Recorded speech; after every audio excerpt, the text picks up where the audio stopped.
What happens when the world gets turned on its head? We're forced to look inward, perhaps become fearful, sometimes lash out at others. While there are others in the world who don't give up hope because they believe in people. Join me, Kevin Tibbles, and Amy Goldberg for our new podcast, Believe in People, where we meet those who don't give up hope.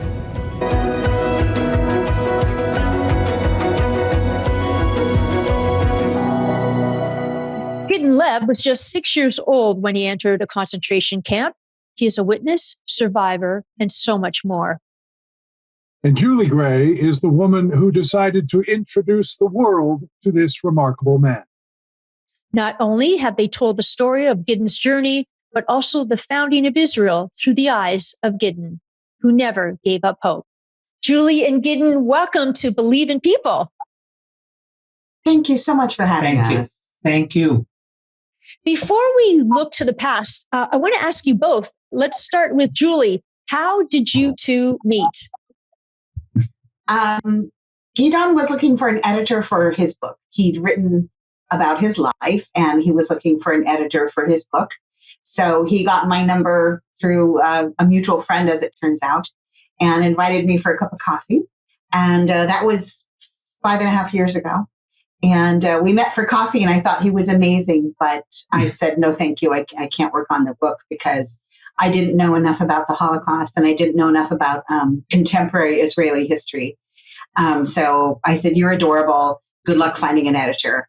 And then a couple days later, we had coffee again, and here we are.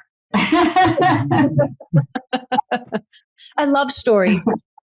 Yeah, really. It's something like that. That's true.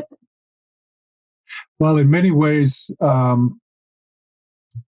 it goes beyond a love story because behind the survival story is a love story, a love of self, a love of your country, a love of who you are. And my first question, Gidon, is why would you want to relive the traumas of your childhood by reliving them in a book? That's a very good question. I don't necessarily feel that I want to relive it because I need to.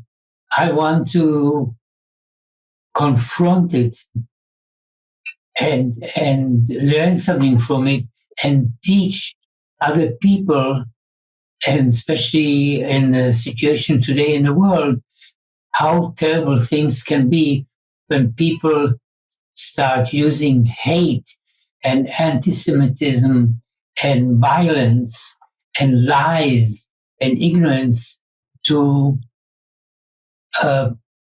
promote their ideology or their looks. And I feel that there's something to be learned from the terrible experiences that I had gone through. And Gidon, why do you think anti-Semitism is on the rise? Good question. I wish I had an answer for that. I don't know. I think anti-Semitism has always been there, except now it's sort of burst out. People are, because of the means of communication, it makes it so much easier to free speech, express whatever you want, and even if it's a lie or half truth or statements out of total ignorance, why can't I say what I want to say? Yeah. So that's the answer is that it probably was there all the time, but now it's come out, and it's good for us because then we can fight it. Mm-hmm.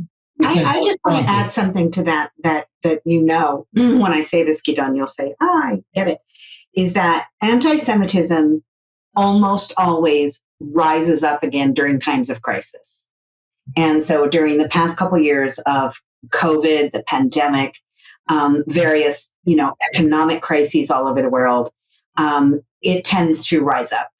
So I think Gidon has been blessed and cursed to live a long life in which his life has been bookended by rising anti-Semitism. So for me, Gidon and I have a big age difference. I'm 30 years younger than Gidon, and never in my adult lifetime did I think I would see this kind of anti-Semitism again. I thought the Holocaust was over. The war ended. Good won. And I knew it existed, but I not in my wildest dreams would I imagine the kind of anti-Semitism that's out there today. Are you talking specifically about, what we see going on in the Ukraine, for example? We've just had elections here in America. The situation in Europe. It does seem like this is an issue that pervades itself throughout daily life, no matter where you live. And I'm just wondering, when Gidon said that hate seems to start to become the order of the day, we are seeing that in so many places. We had the shooting in Pittsburgh, in the synagogue in Pittsburgh, for example. The issues also in France in recent years, and I'm just wondering,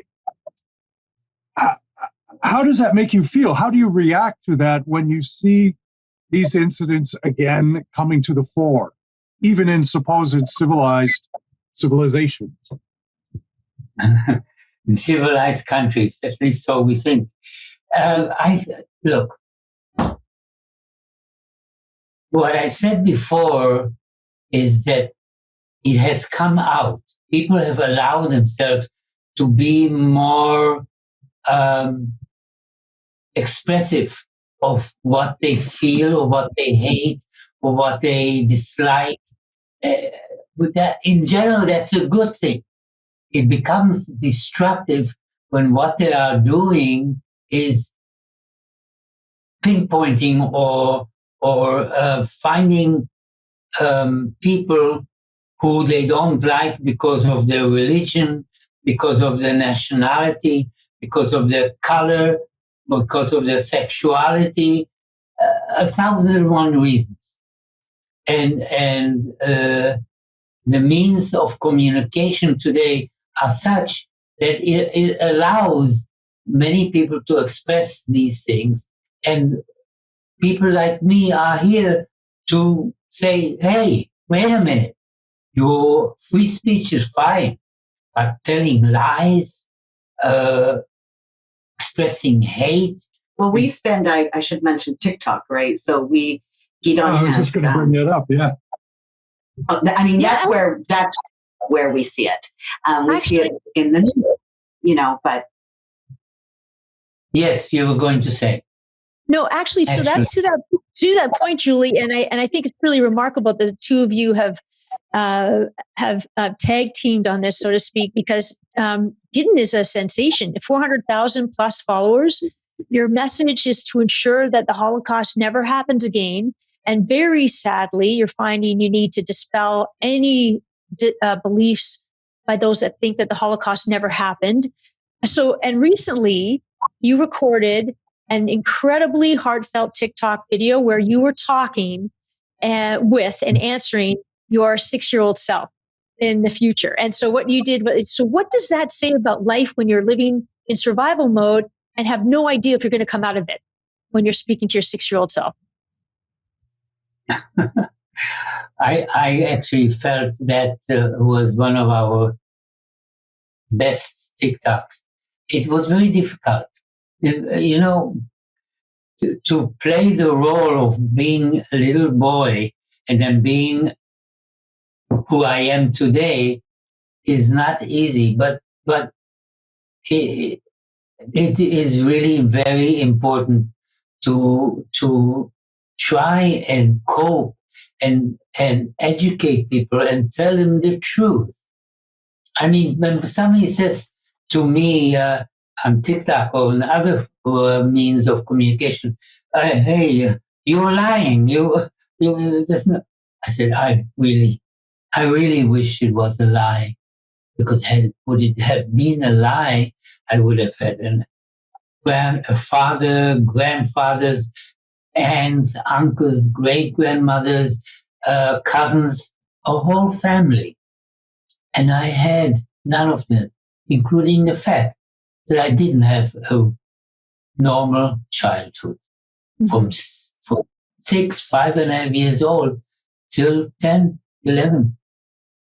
Well, you know what I want to add to that it's us two as a team. It's interesting because that speaking to your younger self was a meme on TikTok, right? It was a trend.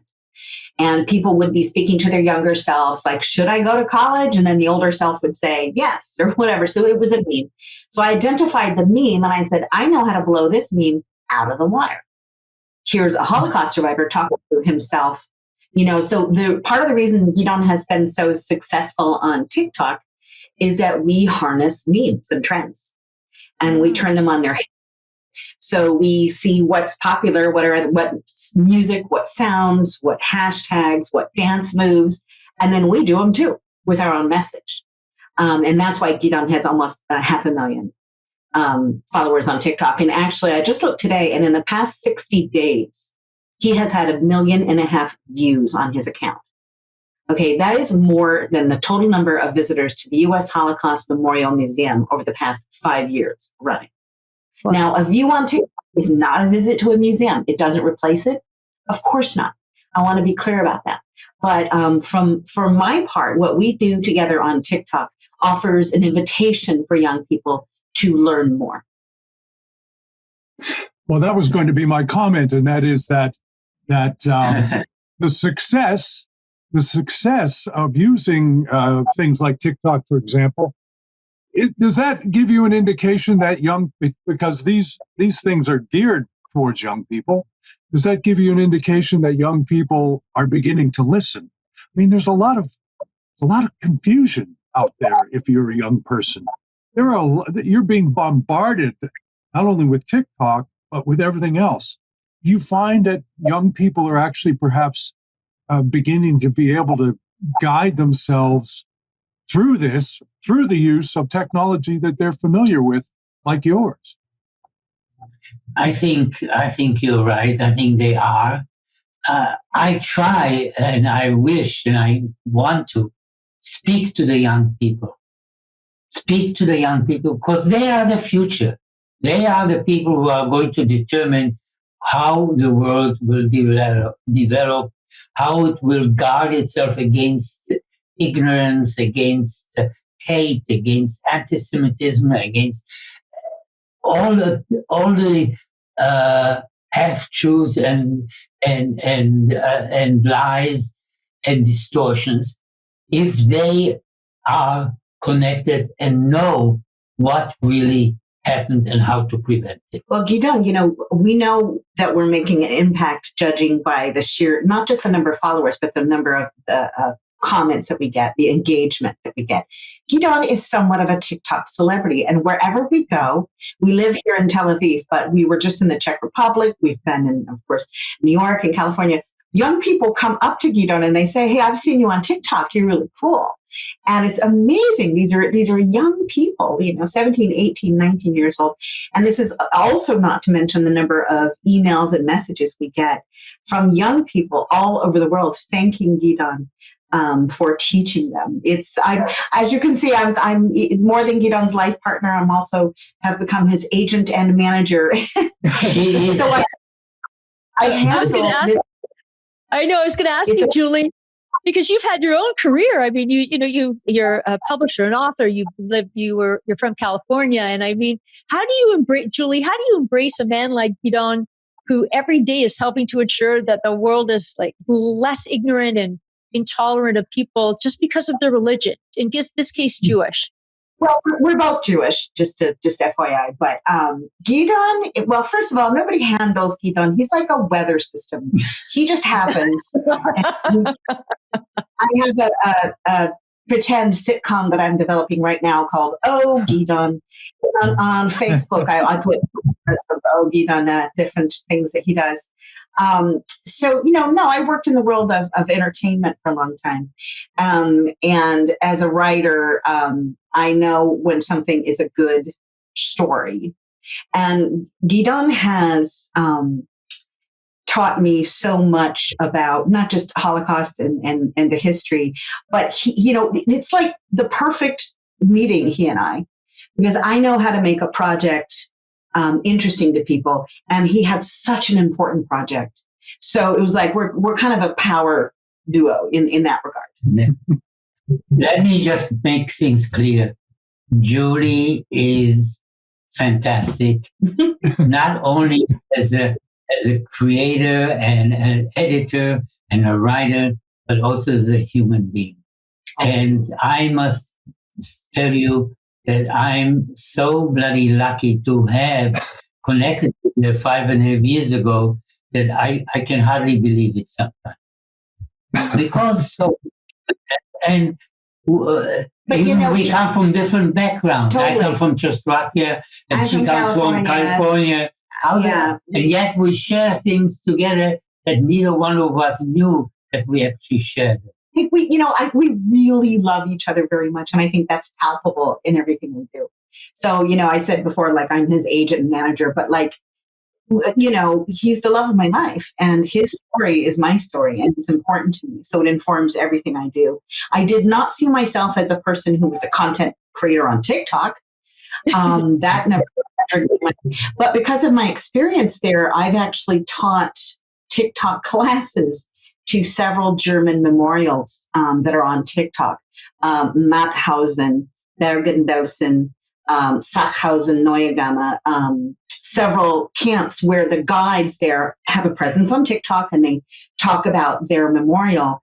And I taught them classes about how to do a better job, how to use the meme, how to use the hashtag, how to come, to teach Holocaust education in a new way. So that's a totally new chapter in my life I did not expect. But for me, managing TikTok came to me very naturally.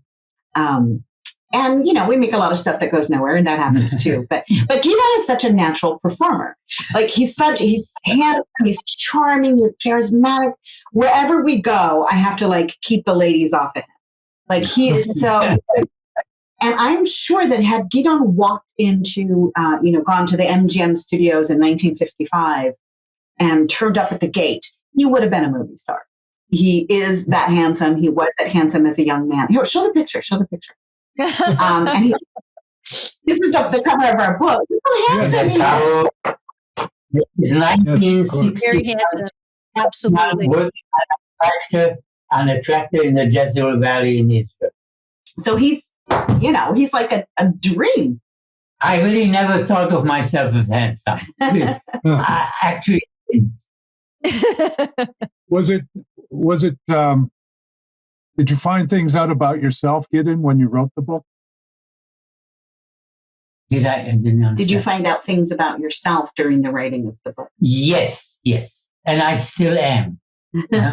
I still am. Yes. Well, tell about the Gidon, I actually want to ask you, if I may, you survived being in a concentration camp from the age of 6 to 10. Why do you think you beat the odds and survived? There is no clear answer to that. It has to do with a number of factors.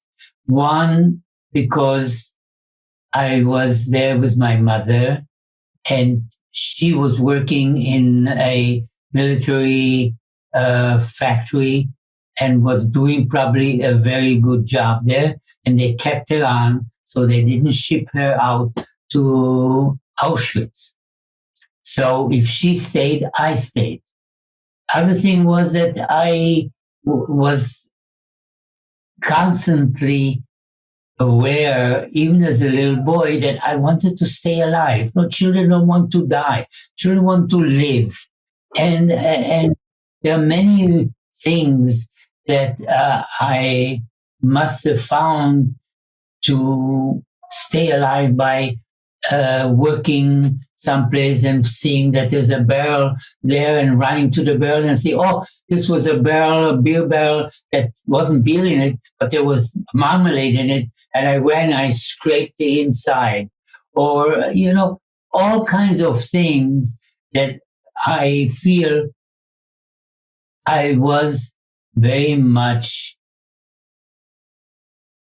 out of the box, as I am even today. You still are, yeah. I wanted to add, there's a book that I read when I was working on our book called After Such Knowledge by Eva Hoffman, who's an amazing writer. After Such Knowledge. And the book is about Holocaust trauma psychologically on survivors and on the next generations. And when we first started working together, Gidon and I, he had written thousands of words about his experience, but it was mostly facts. And as we were working on the book and editing it, I kept saying, Gidon, you've made a great list here, but how did you feel? And it took him a minute to talk about how he felt. So I think the book was was it therapeutic, Gidon? I feel like Yes, I know. No, first of all, she had me sometimes write chapters, not once, not twice, 3 times over, until she got from what she really wanted. And this is good because it also made me face things that I had sort of put aside. And I want to point out to you that my whole Holocaust experience for the first 25, 30 years after the end of that, I didn't deal with it. I was concentrated on today, now, raising a family, bringing bread on the table. And I have a big family. I have 6 children. So you can imagine I was concentrating on that.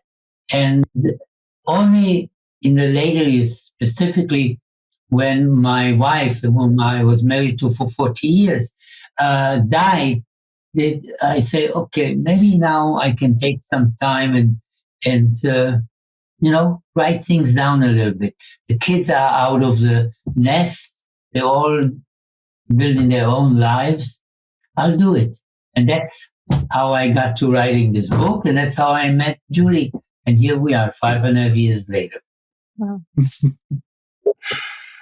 How do you feel about what is going on in the world now? I might as well ask you that straight up.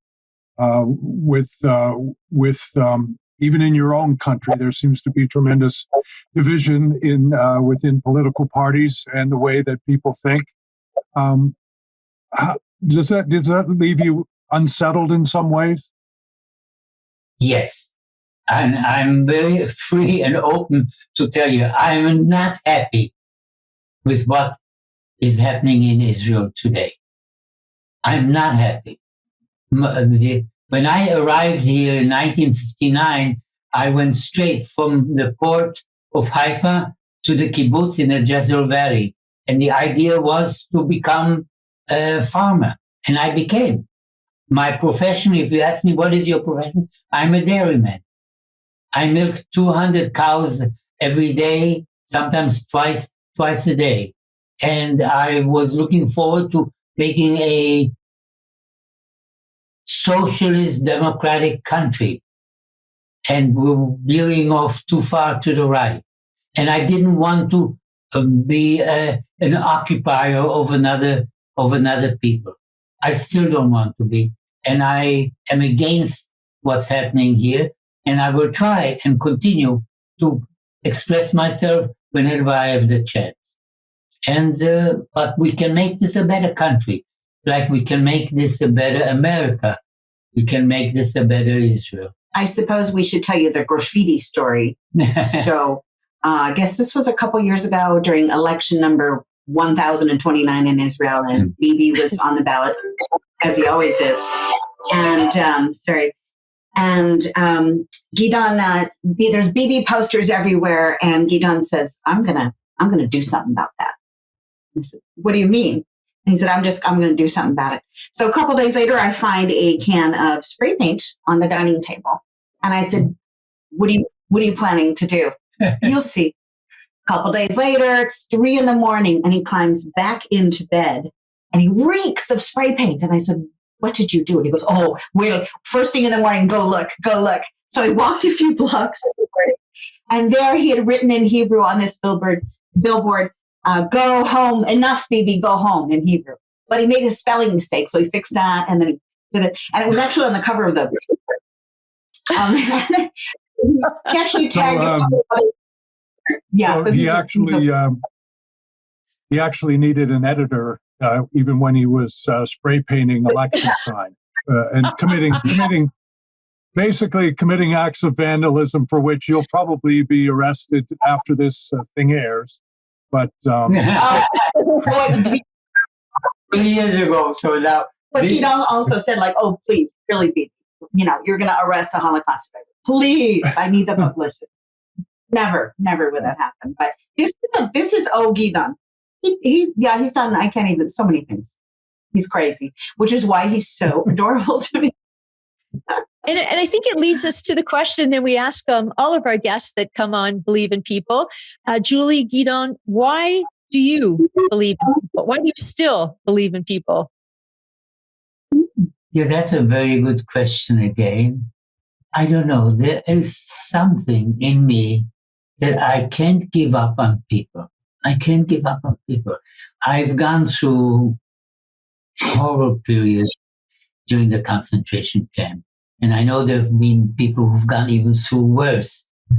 And people can be so cruel and so inhuman one to the other. That's one side of the story.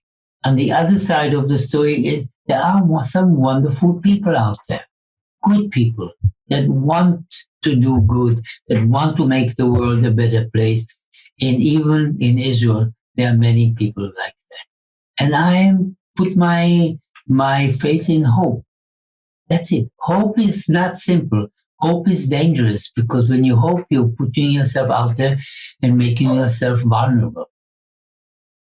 But let's just believe that we can and we must make this world a better place, both in America and in Israel and maybe all over the world. And there are wonderful people out there. Your turn, Julie. Why do you believe in people? I'll give you a recent example. My parents live in rural Northern California, and this last September, our family home burnt to the ground in a wildfire, which was a terrible blow for the whole family. But my parents are, a little younger than Gidon, but they're octogenarians. It was our family home, and they lost everything. Everything was gone. And the number of people in my life and on Facebook who sent my parents gifts, cards, books, money. I raised $10,000 on GoFundMe. There was an outpouring of caring. It really reminded me that people really can be amazing. That's just a recent example. In general, I believe in people very much because my life has had a million examples of when a person was just nice to me when I needed it, or gave me a hand, or gave me, some encouragement that made a huge difference in my life. I can name so many examples, but most recently, this outpouring of kindness toward my parents from total strangers on the internet was really moving to me. There you go, you see? What's that? There you go. There are good people out there. Sometimes you have to look for them. They're there. Well, that's, as we say thank you and goodbye, basically that is what Amy and I are trying to do every week. We are looking for them. We are finding them. We are so grateful that we found you and both of you. I would just like to say that you have also made us believers just from listening to your stories. Would you agree, Amy? Absolutely. Thank you so much for your kindness and your time. And we're really grateful. Thank you guys both very much. And we can't wait to hear the episode. Keep doing your good work. You guys are good people. Thank you. Thank you so much. One thing that really struck me, Kevin, that I never really thought about was that hope, to have hope is to be vulnerable, and it can be a scary thing. And so to overcome that and to have that strength to have and find hope is to be vulnerable. And I think that that's a really interesting perspective that I hadn't really thought of. That really just touched on me when you said that, Amy, that's exactly the case. And not only are they inspiring as a couple, the fact that you're using technologies that young people use that I don't know anything about to do it, I think is just phenomenal. I don't really care when people tell us that this man is in his 90s. In my view, in spirit, both of them are going to live forever. And if you want to meet more people like Julia and Gidon, please subscribe to our podcast, because we are out there looking for people filled with hope, people who believe in people too. Thanks for being with us. Thank you.